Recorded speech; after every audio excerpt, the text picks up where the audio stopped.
Operation শেষ করে সবাই পালাইলো, তোরা ধরা বললি কেন? তগ দুইজনে বাইর করতে আমার যত চ্যানেলে দৌড়াদৌড়ি করতে হয়েছে, ততগুলা চ্যানেল টেলিভিশনও নাই। কত টাকা গেছে জানোস তগ দুইজনে বাইক করে এই পর্যন্ত আনতে? এই দেশে থাকা তোদের জন্য বিরাট রিস্ক, তোরা ধরা পড়লে আমার সর্বনাশ হয়ে যাব। সর্দার,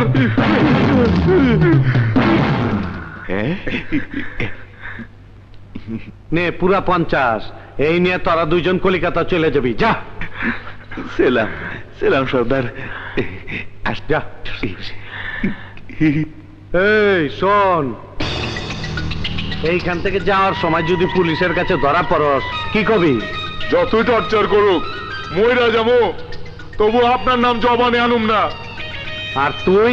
খোদার কসম, জানে মইরা যাবো, তবু আপনার কথা কমু না। বাহ, তোরা দুইজনে আমার জন্য মরার রাজি।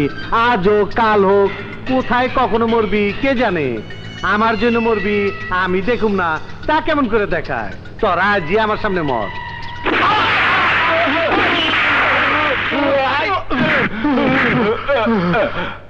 এই যে মানুষ মেয়েরা ফালাইলাম, এটা পাপ করছি। আবার পেট ভরে ভাত খাওয়াইছি, সেটা তো পুণ্যের কাম করছি নাকি?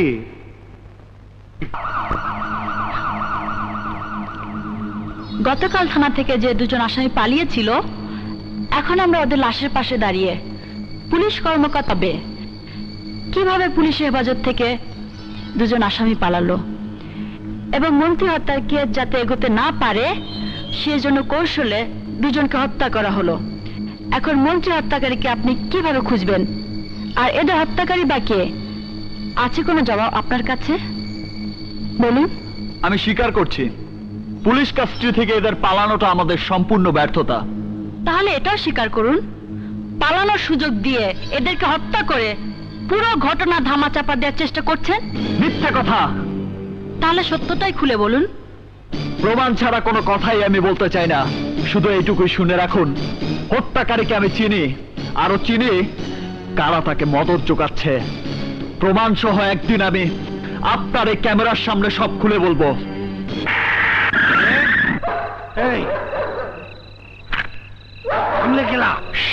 ফোনটার আওয়াজে সবার ডিস্টার্ব হবে তাই নাকি? কত আস্তে কথা বল, সবাই ঘুমাচ্ছে, কাউরে ডিস্টার্ব করবে না। চল চল চল। আচ্ছা, নাহলে মাম্মি শুনলে আস্ত রাখবে না, চিৎকার করলে রাগ করবে। আর চিৎকার দিলে কেন সারের মতো? তোকে না বলছি চিৎকার করবি না, আবার চিৎকার। আরে আমি চিকুর মারলাম কই? চিকুর মারছে দুই কাউডায়। চিৎকার দুই কাউডারে সব সময় এক জায়গায় দেখি, কালকে যদি এই জায়গায় দেখি হোন্ডা না ট্রাক উঠাই দেবো। ওরা আমাদের বন্ধু, বন্ধুর সাথে খারাপ ব্যবহার করতে হয় না। চল, মাফ করে দিলাম, চলো। মাম্মা মাম্মা, আজ রাতেও বারান্দায় শুতে হবে। তুমি শুয়ে পড়ো, আমি জায়গায় জায়গায় ডুঙ্গুলি বাজাই। খোলো খোলো দরজাটি খোলো, আমরা ঘরে ঢুকবো। ও খালাম্মা গো, খালাম্মা কেমনে ঘুমায় গো, আমরা ভাত খামু গো। আরে তাল ছাড়া গান গাইবি না? আরে তাল না জানে গান গাইলে লোকে হাসে হাসে। দে, আরে দে আমার মটকাটা দে। শোন তাহলে গান কারে কয়। আরে না, কুদার জালা পাটের মধ্যে দৌড়া দৌড়ি করে, সেই না কুদার জালায় মাগো আসি তোমার দ্বারে। মাগো ভাত দে ভাত দে ভাত দে রে, মাগো ভাত দে।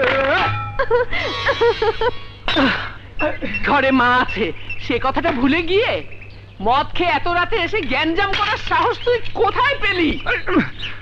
কই ওই বান্দর কুতুবটা কই? ওই কুতুবই তোকে নষ্ট করেছে। ওকে আজ পেলে ঝাড়ু মেরে সোজা করব।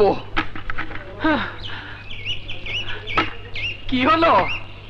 আমি এত কথা বলছি, তোর মুখে কথা নেই কেন? দুর্জয়, দুর্জয়, আজ আমি তোকে শেষবারের মতো বলছি, ওসব ফালতু লোকের সাথে মেলামেশা বন্ধ কর। মাথা মাথা। ও আমার কথা কানে যাচ্ছে তো? না গেলে কি করতে হবে সেটাও আমি জানি।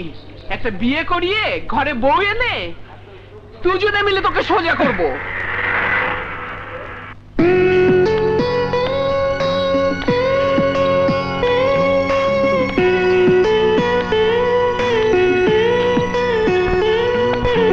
কথা বলছিস না কেন? হ্যাঁ মাম্মি, বিয়ে দিলে আমি ঠিক হয়ে যাবো। মাম্মি, এদিকে একটা মেয়ে আসছে, প্লিজ মাম্মি এখন বকাঝকা দিও না, ওর সামনে আমার প্রেস্টিজটা পাঞ্চার করো না। খালাম্মা, ঘরের চাবিটা রাখেন। এত সকালে কোথায় যাচ্ছ? কলেজে যাব, প্রথম ক্লাস। আমাকে দোয়া করবেন। আসি। মাম্মি, মেয়েটা কি? দুদিন হলো আমাদের নিয়েছে। গতকাল সারা দিন আমাকে ডেকে নিয়ে ঘর দর গুছিয়েছে। তার জন্যই আমার সাথে খাতির। মেয়েটাকে আমার খুব ভালো লেগেছে। মাম্মি, তুমি না একটু আগে আমার বিয়ের কথা বলেছিলে, ওকে দেখেই কি আবার বিয়ের কথা মনে পড়েছে? হ্যাঁ, ওই মেয়ে কলেজে পড়ে আর তুমি 5 ক্লাস পড়ে বন্ধ। যাও, এত বড় আশা করিস না, যা গোসল কর। May I coming madam? Yes coming. তোমাকে নতুন মনে হচ্ছে? এই শহরে আমি নতুন, রাস্তা চিনতে না পারে আমার দেরি হয়ে গেল। আমার কারণে পরে বিঘ্ন ঘটায়, আমি দুঃখিত ম্যাডাম। এসো, সবার সঙ্গে পরিচিত হও। Dear friend, my name is Sonali. From today I will do my study with you. এবং তার আগে আমি মংলা কলেজে পড়তাম। আমি তোমাদের সবার বন্ধু হতে চাই।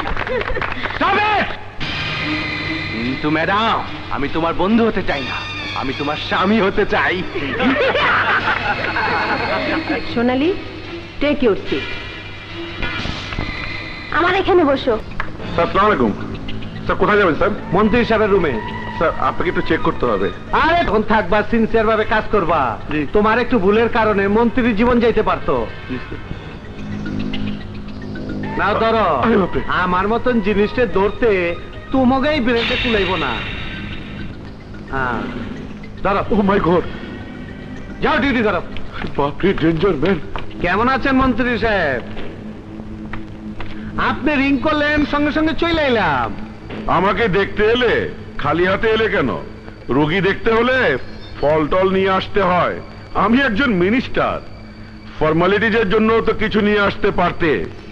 চিনি না, আপনি হাসপাতালে অ্যাডমিশন নিচ্ছেন রেস্ট নেওয়ার জন্য।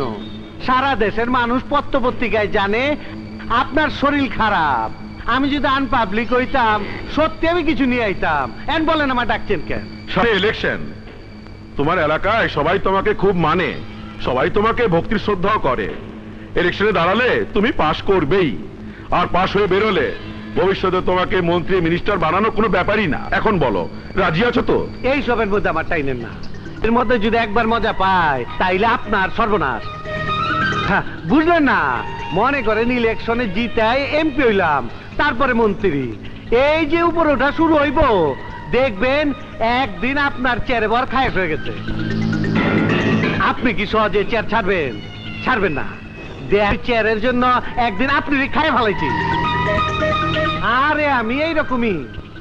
এখন বলেন আপনি কি চান? 500 টাকা মানুষ পাই যাবেন। টাকা চান, এইখানে বইসা লেখে দিয়ে যাবো। তবু এমপি টেমপি হবো না। খাল কাইতে কুমনিয়েন না। আমি চলি। বাই, সালাম, নমস্কার, আসসালামু আলাইকুম। Yes sir. Case number 41। একটা মেয়ে, মেয়েটার নাম কল্যাণী, পেশায় সাংবাদিক, বয়স 23। আজ 1 সপ্তাহ যাবৎ নিখোঁজ, সাথে একটা বেনামি চিঠিও আছে। তাতে লেখা কল্যাণী দীপু সর্দারের ইন্টারভিউ নেবার জন্য তার কাছে যায়, বাট ফেরত আসেনি। জানি স্যার। জানেন? 1 সপ্তাহ হয়ে গেল, এই কেসের কোন ইনভেস্টিগেশন করেননি কেন? মানে দীপু স্যারের বিরুদ্ধে প্রমাণ ছাড়া কি করে যাই? You stupid! দীপুর মতো একজন খুনি লম্পটি তোরকে স্যার বলতে তো লজ্জা করে না? এই লজ্জা করে না পুলিশ অফিসার হয়ে একজন ক্রিমিনালকে স্যার বলতে? তোকে আমি 4 ঘন্টা সময় দিয়ে গেলাম। তুই এই কেসের আয়ু আমাকে 4 ঘন্টার মধ্যে জানাবি। সমস্ত রিপোর্ট আমি তোর 4 ঘন্টার মধ্যে চাই। স্যার এত অল্প সময়ে? এই সময়ের মধ্যেই তোর ওই দীপু সর্দারের সমস্ত রিপোর্ট আমাকে দিতে হবে। And mind it! 4 ঘন্টার মধ্যে তোর হাতে লিখিত রিপোর্ট না পেলে তোর মোষ আমি টেনে ছিঁড়ে ফেলবো, হারামির বাচ্চা।